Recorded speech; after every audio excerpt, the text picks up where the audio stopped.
할렐루야. 예수 그리스도 이름으로 하나님 말씀 증거하겠습니다. 하나님 말씀 디모데전서 4장 6절부터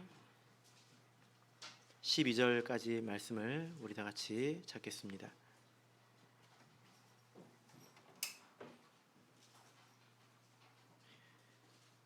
디모데전서 4장 6절부터 12절까지 말씀을 우리 한 절씩 교독하겠습니다. 6절. 내가 이것으로 형제를 깨우치면 그리스도 예수의 선한 일꾼이 되어 믿음의 말씀과 내가 쫓는 선한 교훈으로 양육을 받으리라.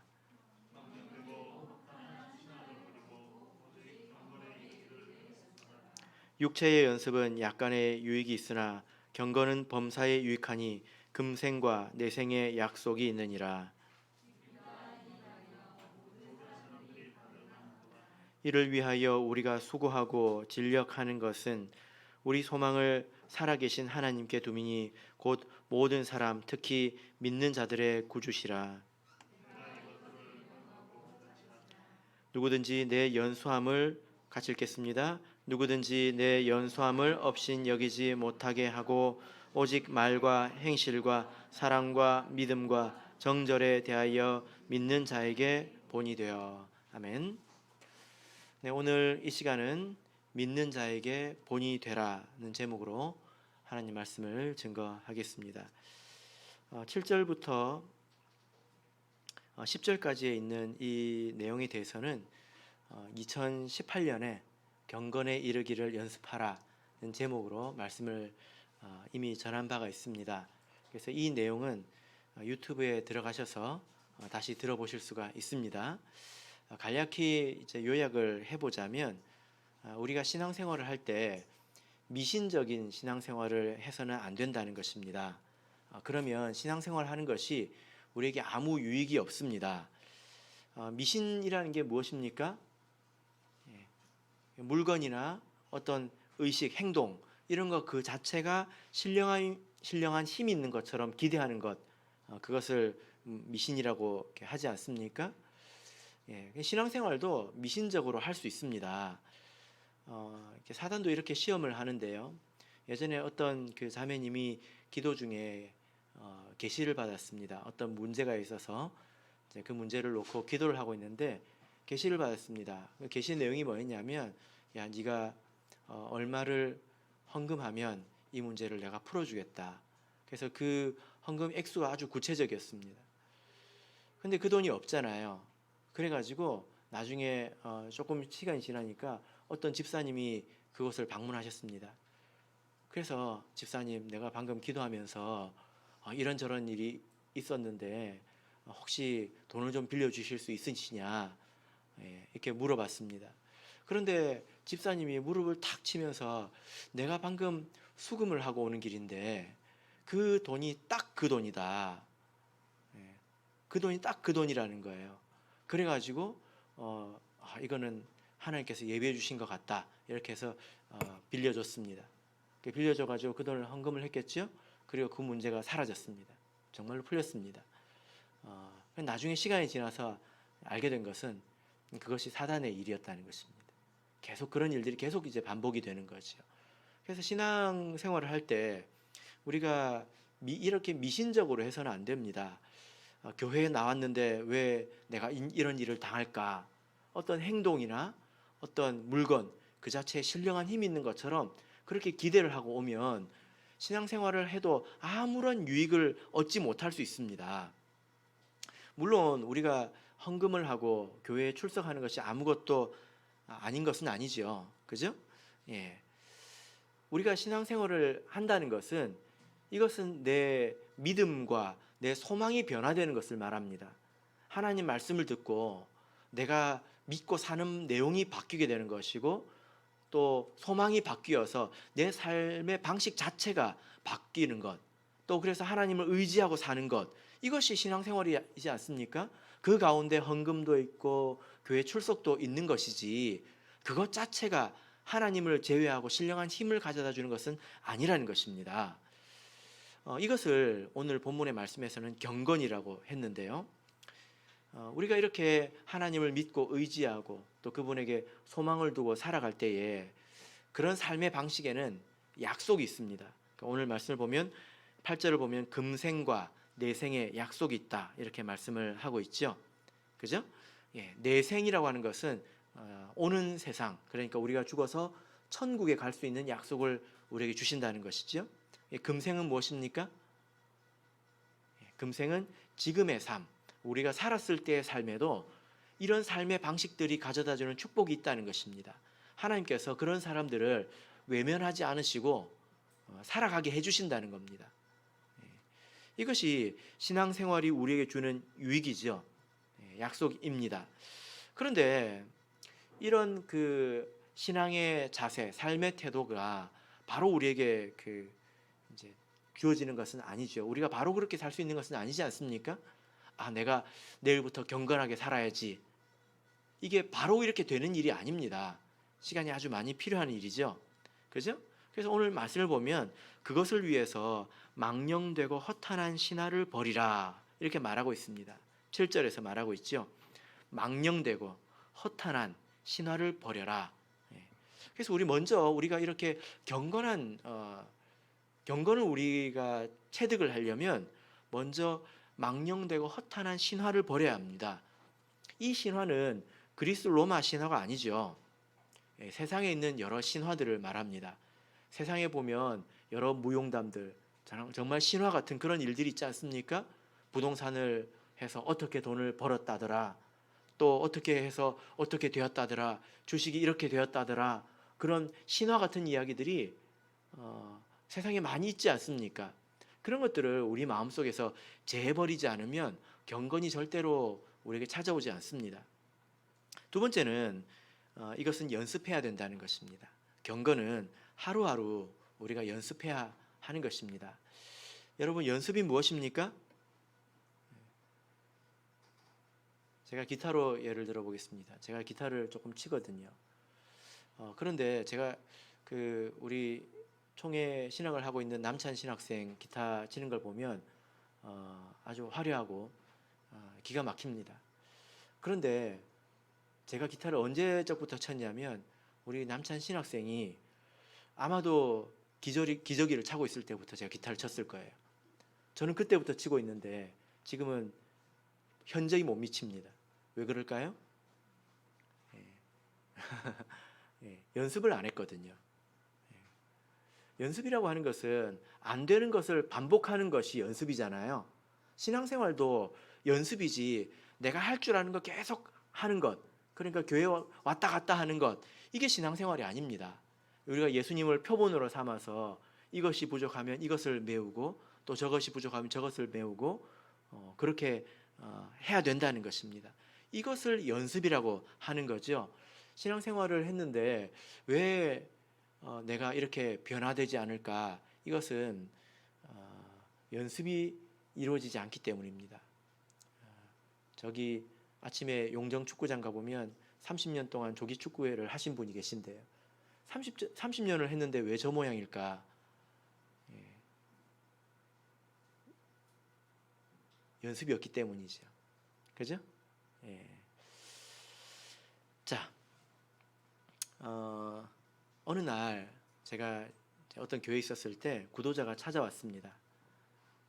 그래서 여러분들도 이렇게 망령되고 허탄한 신화를 버리고 경건에 이르기를 연습해야 되겠죠? 어느 날 그 교회에 있을 때 구도자가 찾아왔는데 이분이 뭐 하시는 분이냐면 입시 피아노 컨설턴트예요.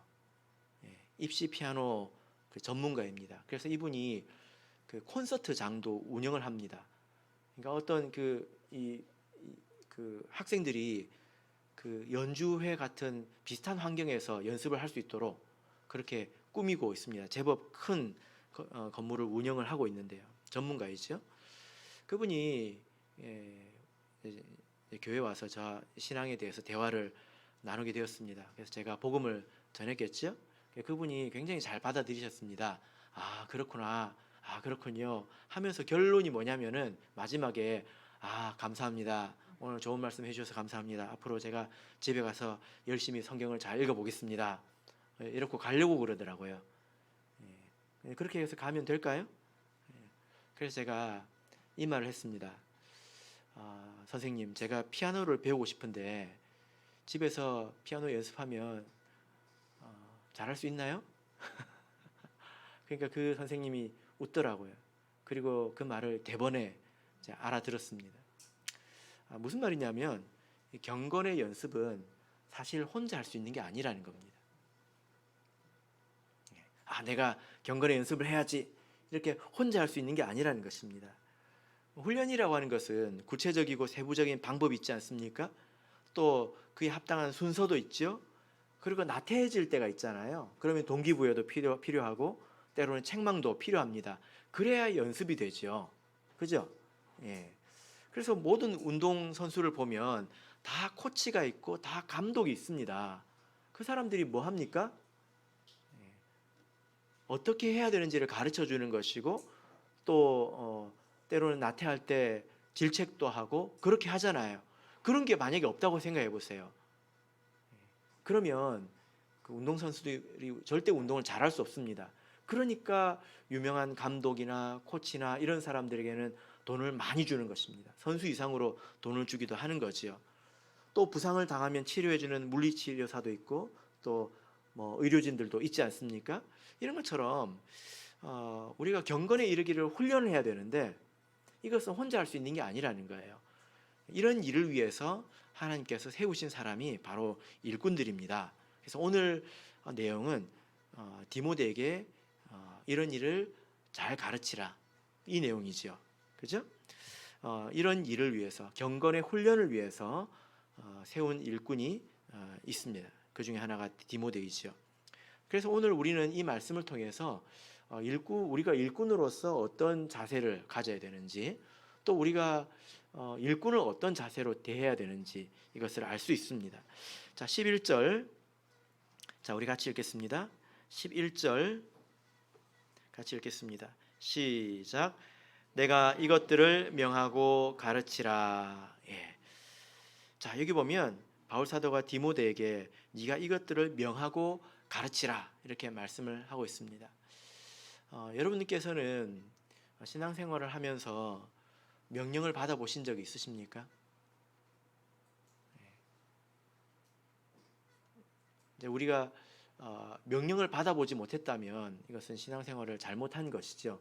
우리는 항상 하나님 말씀을 통해서 명령을 받고 있습니다.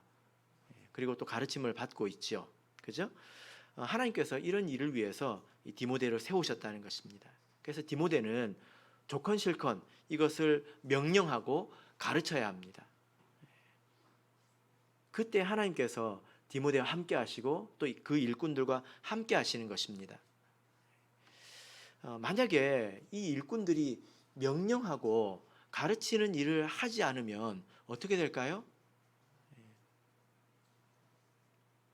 하나님께서 그들을 아마 심하게 책망하실 것입니다. 세상에 뭐 이런 내용이 있죠. 칭찬은 고래도 춤추게 한다. 그런데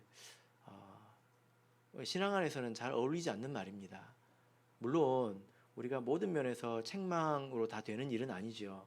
근데 칭찬으로 다 해결될 것 같으면 예수님께서 잘못하신 것이지 않습니까? 그렇지 않습니까? 그렇게 되지 않습니다. 그래서 우리가 마땅히 좋은 관계 속에서 분위기 속에서 칭찬하고 격려하고 위로하고 이런 일들이 필요하지만 명령하고 또 책망하고 가르치는 이런 일이 반드시 있어야 된다는 거예요.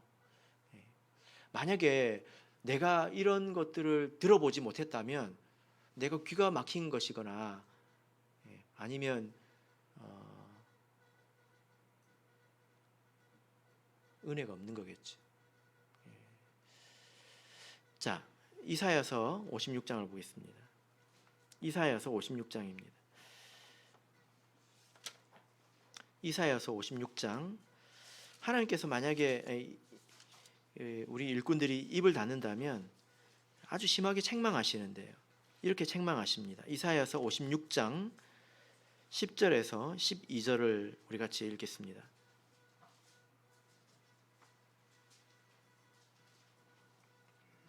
9절부터 읽겠습니다. 이사야서 56장 9절에서 12절 같이 읽겠습니다. 시작.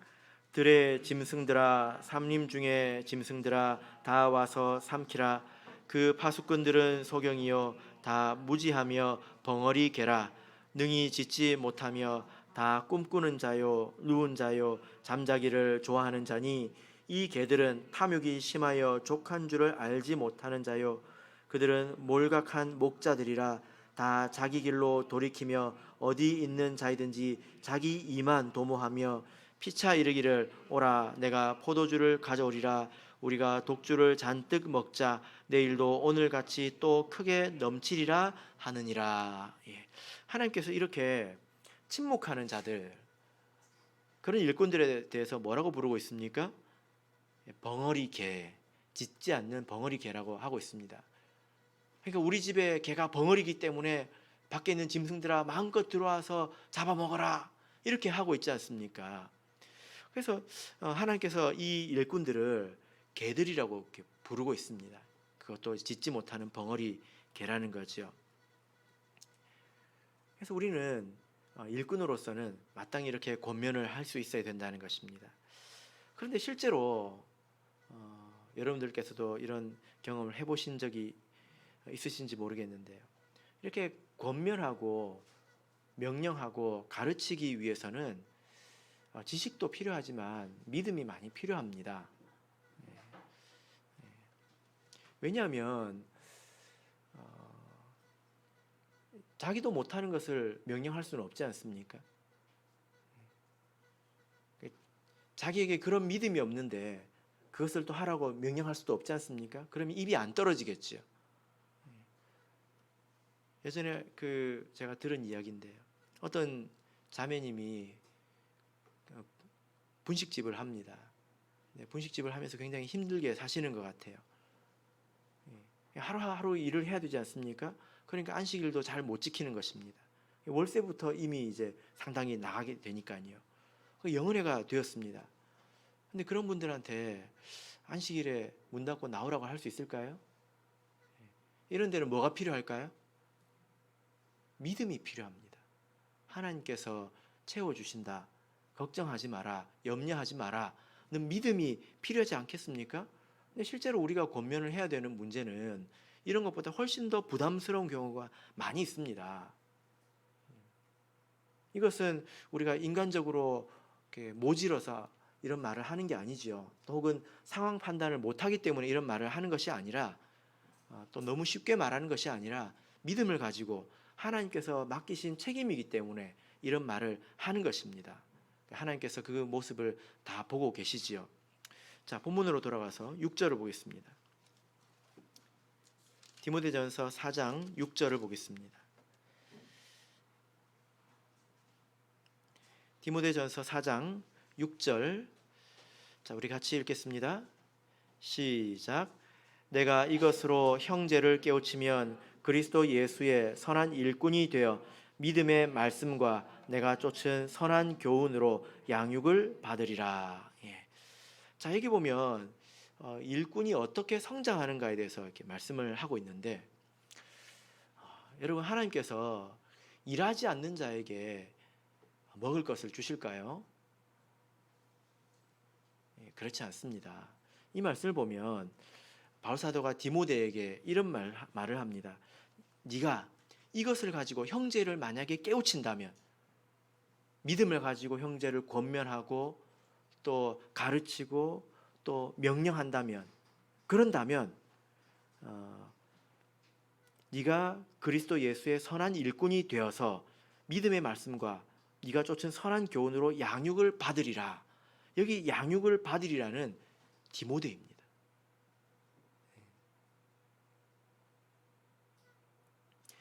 이런 말이죠. 네가 이것으로 형제를 깨우치면 네가 양육을 받아서 선한 일꾼이 될 것이다, 좋은 일꾼이 될 것이다, 이런 말입니다. 그러니까 처음부터 좋은 일꾼이 되는 게 아니라 내가 각자의 이 위치에서 하나님께서 맡기신 이런 일들을 내가 믿음을 가지고 할 때 하나님께서 그 모습을 보시고 더해 주신다는 거예요. 그렇게 일꾼들도 양육되고 양육되었을 때 더 좋은 일꾼이 되지 않습니까?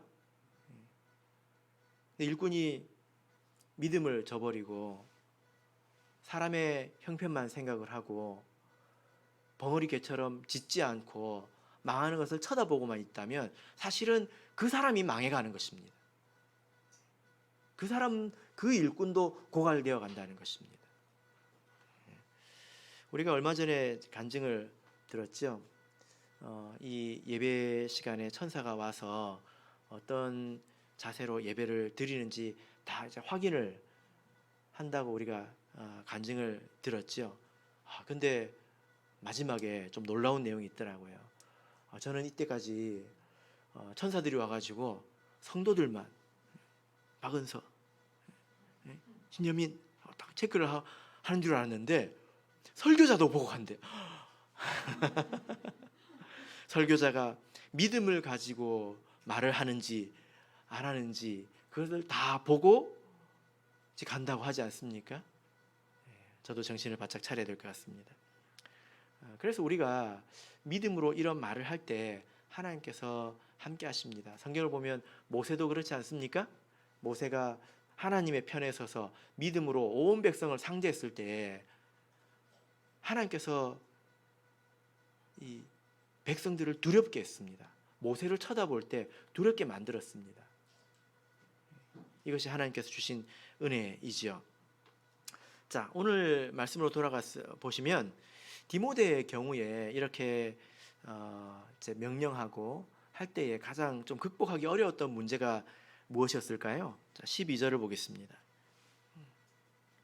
자, 12절 같이 읽겠습니다. 시작.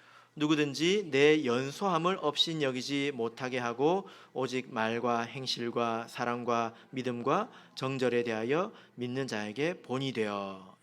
자, 여기 보니까 내 연소함을 없인 여기지 못하게 하고 이렇게 말하고 있습니다. 아마도 이것을 통해서 보면 우리가 대체적으로 디모데는 비교적 좀 소심한 사람이고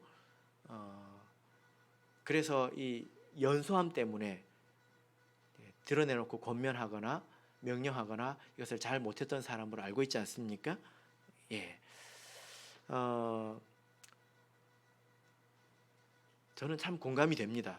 왜냐하면 제가 그 신학을 할 때 신학할 때는 참 좋았죠. 혼자 하니까 처음 신학을 졸업하고 전주교회에 제가 전도자 생활을 2년을 했는데요. 이제 가니까 가서 제가 제일 처음 겪은 일이 뭐냐면 거기 가면 제 또래들이 있습니다. 교회가 크니까 몇 명 있어요. 그 또래가 식사 모임을 그 환영식을 하더라고요. 제가 갔는데 이제 우리 또래 중에 이렇게 누가 왔으니까 우리가 열심히 뭐 어떻게 저쪽에 하자 뭐 하면서 이제 야자 하면서 막 이야기를 하는 거예요. 제가 어떻게 해야 될지 모르겠더라고요. 왜냐하면 그렇게 너무 편해지면 나중에 어떻게 지도할 수 있을까? 그래서 제가 그때 존댓말을 했거든요. 그 모임 이후로 없어졌습니다. 얼마나 불편했는지 저도 불편했겠지만 거기 있는 분들도 굉장히 불편했겠죠.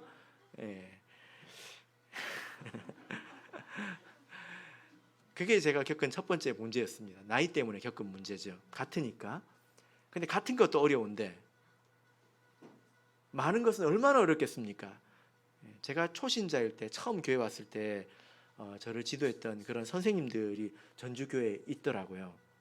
그러면 그분들을 제가 가르쳐야 되잖아요. 이게 보통 어려운 일이 아닙니다. 극복하는 데 시간이 좀 필요하죠. 그런데 제가 지금은 이제 좀 어중간한 나이가 됐습니다. 제가 이렇게 그 연소하다고 하기도 좀 그렇고 또 그렇다고 나이 들었다고 하기도 그렇고 제가 생각을 해보니까 좀 어중간한 나이가 된 것 같습니다. 맞습니까? 그래서 제가 이런 일들을 겪는 일꾼들을 이렇게 보는데 예를 들어 우리 교회도 세대가 바뀌면서 임원들도 젊은 사람들로 바뀌지 않습니까? 그리고 또 새로 신학을 해서 나온 목회자들도 있죠, 그죠? 제가 느끼는 것은 우리 참예수교회 성도님들은 믿음이 있습니다. 그래서 대체적으로 하나님의 일꾼들을 존중해 주신다고 저는 체감하고 살고 있거든요. 제가 처음 나왔을 때부터 지금까지 어려운 것은 도리어 일꾼들이 자격지심에 내가 부족한데, 내가 젊은데, 이런 것 때문에 내가 마땅히 해야 될 일을 하지 못하는 경우가 더 많은 것 같아요. 그래서 본인들의 이 하나님께서 자기를 세우셨다라는 믿음을 가지는 것이 가장 중요하죠. 그죠? 우리가 이런 믿음을 반드시 가져야 합니다. 생각을 해보면 여러분, 우리 교회는 성령이 내리잖아요. 그죠? 학생부 영은회를 하면 성령 받는 모습을 많이 봅니다. 참 신기하지 않습니까? 근데 안수를 하는 이 목회자가 잘나서 성령을 받는 게 아니잖아요. 왜 그렇습니까? 하나님께서 택하신 교회이고 또 사람이기 때문에 그런 것입니다. 그래서 우리가 그런 면에 있어서 사람을 너무 집중해서는 안 됩니다. 하나님이 택하셨다라는 믿음을 가져야 되는 거예요. 구원도 택하심으로 되죠. 그런데 일꾼도 택하심으로 되는 것입니다. 사도행전을 보겠습니다. 사도행전 1장을 보겠습니다.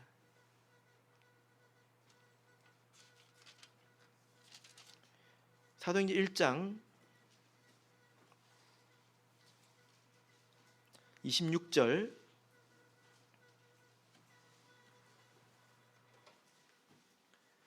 사도행전 1장 26절, 자, 읽겠습니다. 시작. 제비 뽑아 마띠아를 얻으니 저가 11 사도의 수에 가입하니라.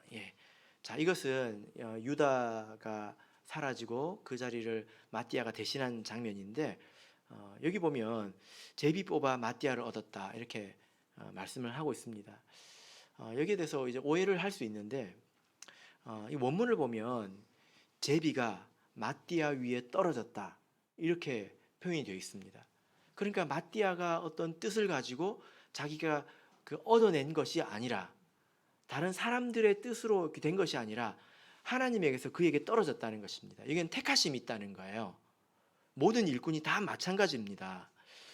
이 제비라고 하는 것은 원래 여러분 어디서 제비를 보신 적 있습니까? 성경에서 이스라엘 백성이 가나안을 들어가서 땅을 나눌 때 제비를 뽑지 않습니까? 이 제비라고 하는 것은 위에서 떨어지는 것을 말하는 건데, 이것은 본래 천국의 기업을 상징하는 것입니다. 구원을 말하는 것입니다. 제비라고 하는 것은. 그래서 골로새서 1장 12절을 보실까요? 골로새서 1장 12절 보겠습니다. 골로새서 1장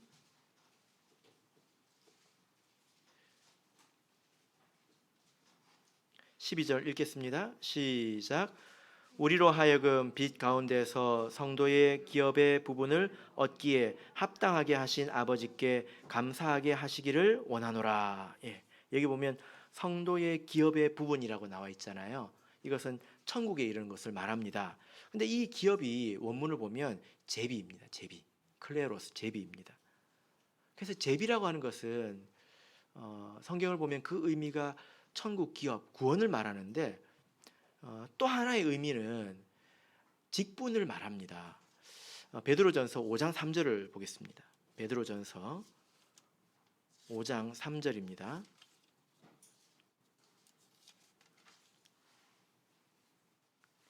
베드로전서 5장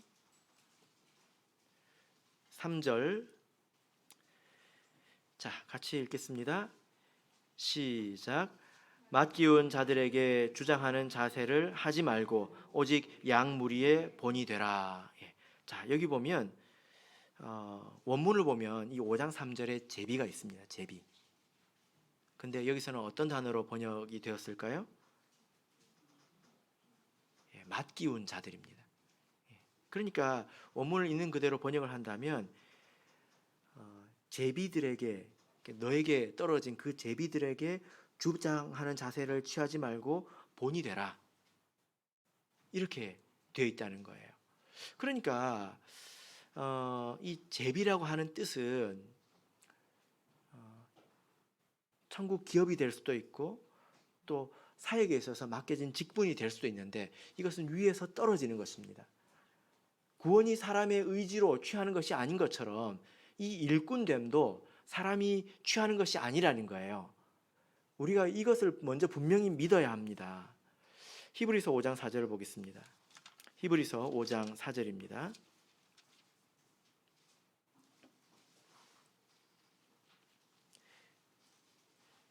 히브리서 5장 4절. 자, 같이 읽겠습니다. 시작. 이 존귀는 아무나 스스로 취하지 못하고 오직 아론과 같이 하나님의 부르심을 입은 자라야 할 것이니라. 자, 여기서 이렇게 말씀하고 있죠. 이 존귀는 아무나 스스로 취하지 못하고 하나님의 부르심을 입은 자라야 한다는 것입니다. 그래서 우리가 내가 어떤 일을 맡든지 간에 거기에는 하나님의 뜻이 있습니다. 돌고 돌아서 폭탄 돌리기 하다가 나에게 온 것이 아니라는 거예요. 그리고 사람들의 추대를 받아서 내가 된 것도 아니라는 것입니다. 여러 가지 방식으로 될 수 있지만 결국 결과적으로 보자면 그것은 하나님의 뜻대로 이제 되는 것이라는 것입니다. 그래서 우리가 이 믿음을 반드시 가져야 되겠죠. 이런 면에서 우리가 하나님께서 주관하신다는 믿음이 확실히 있어야 합니다. 이제 연말이 되어 가고 이제 임원의 임기가 올해까지 마치게 되고 또 새로 임원을 뽑게 됩니다. 또 신도에서도 또 임원들을 새로 선출하게 되겠죠. 그리고 목회자 임기도 올해까지가 마지막이지 않습니까? 그러면 인사 이동도 있습니다. 이런 일들이 많이 일어나잖아요. 그래서 우리가 이것을 깊게 생각을 해보셔야 합니다. 만약에 우리가 이런 믿음이 없다면 어떤 사람의 됨됨이나 능력을 보고 또 판단하지 않겠습니까? 그래서 멸시도 하고 존중도 하지 않겠습니까? 그것은 아름다운 것이 아닙니다. 사람의 능력을 보고 그 사람을 존중하는 그것은 무능한 것을 보고 멸시하는 것과 똑같은 거거든요. 이런 것들이 믿음에서 나와야 되는데 사람을 보고서 나와서는 안 된다는 것입니다. 계시록에서는 그런 사람을 니골라당이라고 부르거든요. 계시록 2장을 보겠습니다. 만약에 우리가 사람을 너무 중요하게 본다면 우리가 니골라당이 될 것입니다. 계시록 2장 15절, 16절.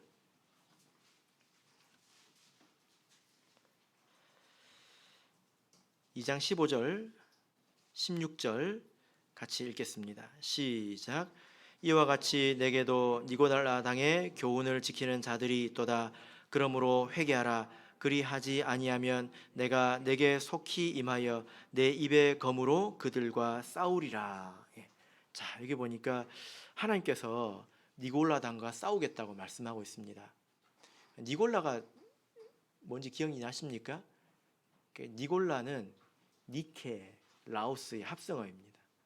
승리, 백성, 군림하는 자들, 우월한 자들 이런 의미예요.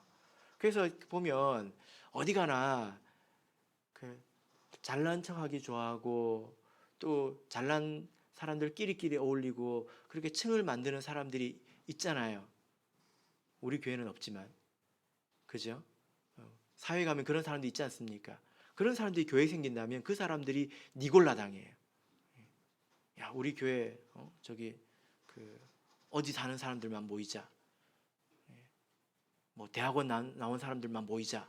만약에 이런다면 또 능력을 가지고 사람을 재단하고 잣대질한다면 니골라당이 될 것입니다.